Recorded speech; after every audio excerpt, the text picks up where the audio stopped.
that's frowned upon.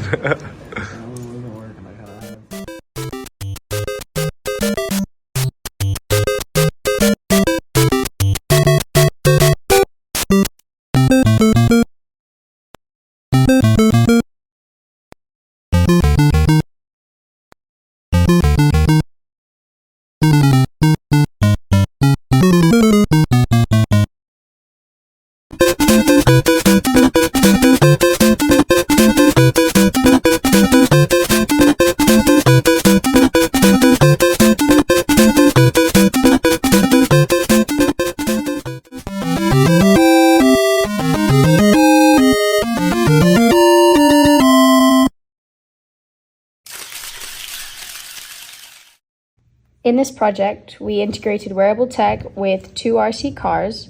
We created 2 wearable gloves and wristbands outfitted with customized circuitry.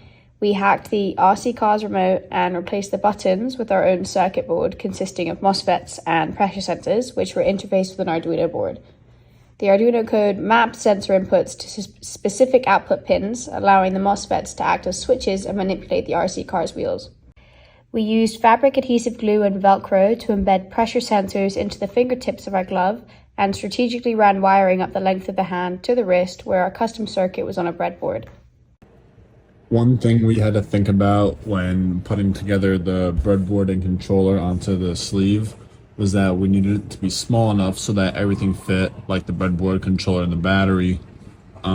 And we also needed to make sure that the pressure sensors would reach all the way up the sleeve and down the glove to the fingers. So doing that, we had to cut longer wires and just replace them on the breadboard where the pressure sensors originally were, and we had to solder the ends of each wire to the ends of the pressure sensors so that it would work.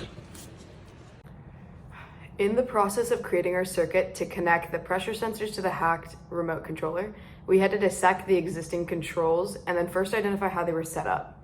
So we had to consider whether they were controlling the motors or if they were changing the wheels in another manner.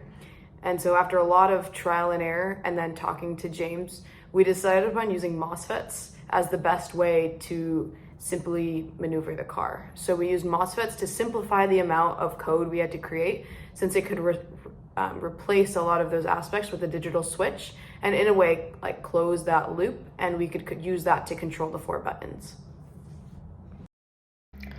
Initially, we had planned to use an inertial measurement unit to control the car's turning mechanism. However, we encountered several challenges with the IMU. The documentation provided was not as clear as we had hoped, leading to difficulties in understanding how to properly implement it. We downloaded example code in an attempt to get the IMU up and running, but unfortunately the device wasn't functioning as expected. Given these challenges, we decided to pivot our approach. Instead of using the IMU, we opted to embed 4 pressure sensors into the fingertips of the glove. These sensors allowed us to control the car effectively, providing a solution that was both time efficient and user friendly.